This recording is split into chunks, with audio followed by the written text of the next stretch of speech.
Good morning to all 10th class. See, your page number 20.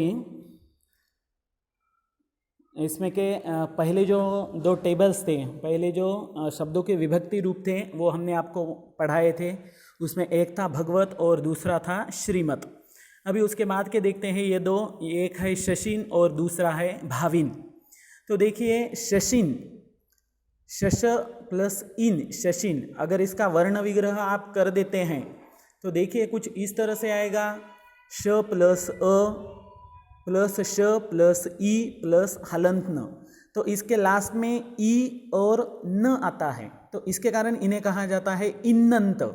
Last में इन आता है, इसके कारण कहा जाता है उसको इन्नंत। ये देखो शशिन इन्नंत विशेषणम पुल्लिंग।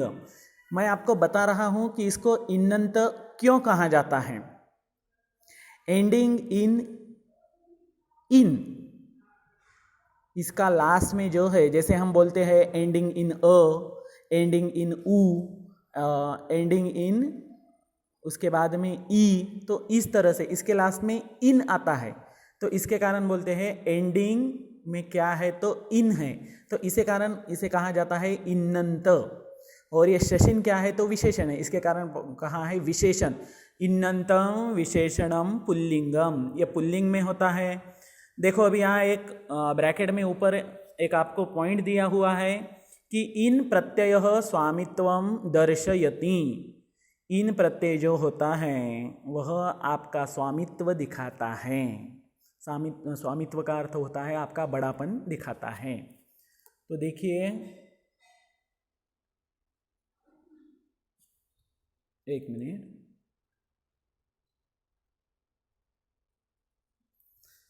दूसरा भी देखिए,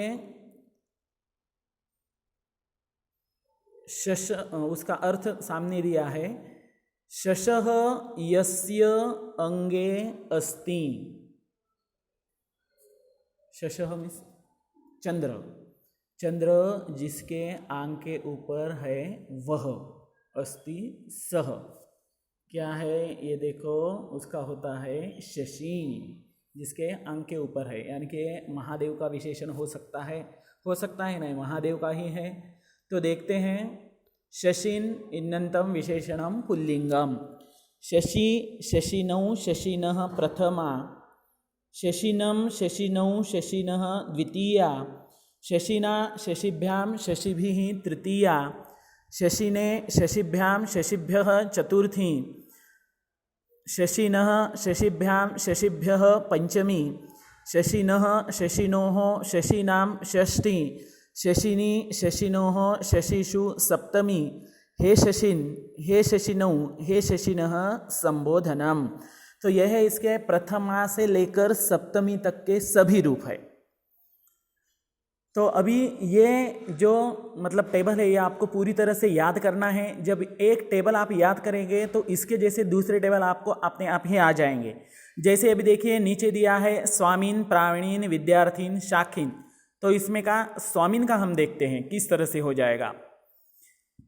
अभी शशिन का क्या हुआ, शशि शशिनौ शशिनः, तो स्वामीन का क्या हो जाएगा, स्वामी स्वामिनौ स्वामिनः, स्वामिनम स्वामिनौ स्वामिनः द्वितीया, स्वामिना स्वामिभ्याम स्वामिभिः तृतीया, स्वामिने स्वामिभ्याम स्वामिभ्यः चतुर्थी, स्वामिनः स्वामिभ्याम स्वामिभ्यः पंचमी, स्वामिनः स्वामिनोः स्वामिनां षष्ठी, स्वामिनी स्वामिनोः स्वामीषु सप्तमी, हे स्वामिन हे स्वामिनौ हे स्वामिनः संबोधनम।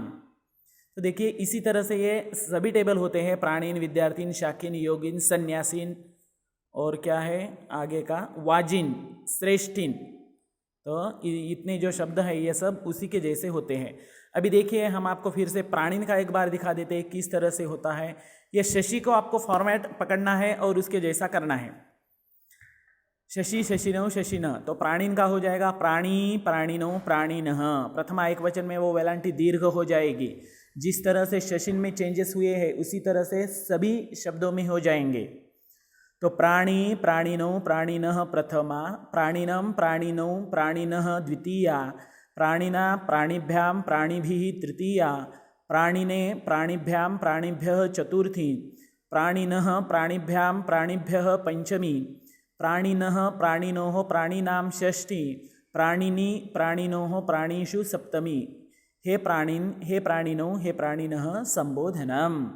तो देखिए आपको शशिन शब्द लिखना है और उसके बाद स्वामिन भी लिखना है उसके जैसा करके। चलो नेक्स्ट देखते हैं। उसके बाद देखिए भाविन इन्नंतम विशेषणम नपुंसकलिंगम। ये विशेषण है लेकिन यह नपुंसकलिंग का है। पुल्लिंग शशिन पुल्लिंग का है और भाविन नपुंसकलिंग का है। तो नपुंसकलिंग का टेबल किस तरह से होता है? देखो यहाँ जो नीचे दिए वाले शब्द है योगिन सन्यासीन वाजिन श्रेष्ठीन, ये सब पुल्लिंगे हैं। आपको नपुंसकलिंग का टेबल में एक ही शब्द है और वो है भाविन, तो आपको ये इतना ही करना है। तो देखिए किस तरह से होता है। यहाँ वेलांटी दीर्घ नहीं होती, प्रथमा एक वचन में ह्रस्वई रहेगी। भावी भाविनी भाविनी प्रथमा, भावी भाविनी भाविनी द्वितीया, भाविना भाविभ्यां भाविभिः तृतीया, भाविने भाविभ्यां भाविभ्यः चतुर्थी, भाविनः भाविभ्यां भाविभ्यः पंचमी, भाविनः भाविनोः भाविनां षष्ठी, भाविनी भाविनोः भावीषु सप्तमी, हे भाविन हे भाविनी हे भाविनी संबोधनम। यहाँ संबोधन में दो वचन होते हैं एक वचन में, हे भाविन हे भावी, दोनों में से आप कौन सा भी एक लिख सकते हैं, एक भी याद कर सकते हैं, कोई प्रॉब्लम नहीं है। तो ये हो गया आपका इन्नंत विशेषण नपुंसकलिंगम। तो नपुंसकलिंग का ये आपको एक ही टेबल है, बाकी ये सब टेबल जो है नीचे के श्रेष्ठीन वाजिन सन्यासीन योगिन शाखीन विद्यार्थीन स्वामीन प्राणीन, ये सब आपके पुल्लिंग के हैं। तो आपको आज क्या करना है, शशिन और भाविन ये दोनों टेबल लिखने हैं और शशिन के जैसा दूसरा एक टेबल लिखना है स्वामीन का या प्राणीन का। आपको जो भी अच्छा लगे या जो भी आपको इजी लगता है वो आप लिख सकते हैं। और भाविन के जैसा दूसरा कौन सा भी नहीं चलाना है, क्योंकि भाविन यहाँ अकेला ही है आपको जो नपुंसकलिंग का है। इसमें अगर आप किसी को कुछ डाउट है या किसी के समझ में कुछ नहीं आता है तो आप मुझे डायरेक्टली कॉल करके पूछ सकते हैं। थैंक्स, धन्यवाद।